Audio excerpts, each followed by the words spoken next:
ہمارے پاس ایک اہم سوال آیا ہے. اس سوال شیخ پنگ کے سری نگر سے ایک بھائی نے فون کیا اور انہوں نے فرمایا کہ مفتی صاحب اس سوال کو ضروری ریکارڈ کریے گا، اس کے بعد اس کا جواب بھی دیجیے گا، اس کے بعد اس کو اپلوڈ بھی کریے گا.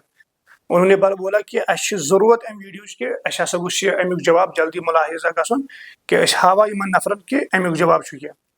مسئلہ انہوں نے یہ بتایا کہ ہمارے یہاں ڈپارٹمنٹ میں بہت سارے ایسے ہیں جو ہمارے ساتھ کام کرتے ہیں اور وہ دینی نالج رکھتے ہیں، مولوی ٹائپ ہے، اور جمعہ کے دن وہ یہاں اپنی حاضری ڈالتے ہیں.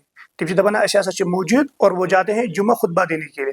ان کی وہاں بھی تنخواہ ہے اور یہاں بھی تنخواہ ہے، حالانکہ وہ سرکار کو دھوکہ دے کر جمعہ پڑھانے کے لیے جاتے ہیں. کیا ایسا کرنا درست ہے یا درست نہیں ہے؟ ہم اپنے الفاظ میں جائز ہے ناجائز ہے. دیکھیں، اگر اخ جمعہ خطیب بنا اجازت گورنمنٹ چہ کسٹڈی میں نیرت تت حاضری تراون کہ بہ ہسا چھس حاضر پتہ چھن تت موجود کی. پہلے گۄڈنیُک جواب یہ دھوکہ دِوان.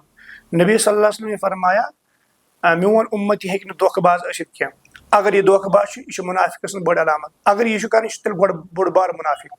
دوسری بات، یم سات یہ نیران یہ ڈپارٹمنٹ کس قانون یا سرکار یہ قانون ان پن اخ قانون یہ چیز کہ ات نسا نیرِ سانہِ ٹائمہ بغیر نسا نیرِ کانٛہہ نفر کینٛہہ. پتہ نیران اور یہ گۄڈٕ قانون پھٹراوان، گورنمنٹ قانون تہ اور شریعت قانون تہ پھٹراوان. شریعت گورنمنٹ کی پن پالسی یہ نسا نیرِ یتھ ٹائمس کینٛہہ، أمِس چھُنہٕ نیرُن اتھ ٹائمس کینٛہہ. اور تتھ کس نظمس تو نسخس خلاف کرن یہ بوڑ بار گناہ کبیرہ. لہذا نہیں جا سکتا ہے کسی بھی صورت میں ہیٚکہِ نہٕ جمعہ خطبہ دِتھ کینٛہہ بلا اجازت. ہاں اگر گورنمنٹ یا تمیک ذمہ داران امس اجازت دین، تک بنائے باضابطہ اخ لیٹر پیڈ تم یل تک تم لکھت دین امس نا ہیٚکہِ یتس ٹائمس خطرہ گژھت جمعہ پڑھنے، تب ہی جا کے یہ جا سکتا ہے. ورنہ واریاہ دھوکہ دہی کران أسۍ حظ گژھو جمعہ نماز پڑھنے پتہ گژھن جمعہ نماز پڑھنانے. یہ بھی غلط ہے، یہ بھی دھوکہ ہے، یہ بھی ناجائز ہے، یہ بھی حرام ہے. لہذا ایسا کرنا بالکل شریعت میں ممنوع ہے. اگر یم پونسہ زینان یم تتھے پن حرام، یت پن اخ انسان سود کھیوان یا کانٛہہ ژوٗر کران تتھے پن حرام، تتھے پن پونسہ تہ حرام.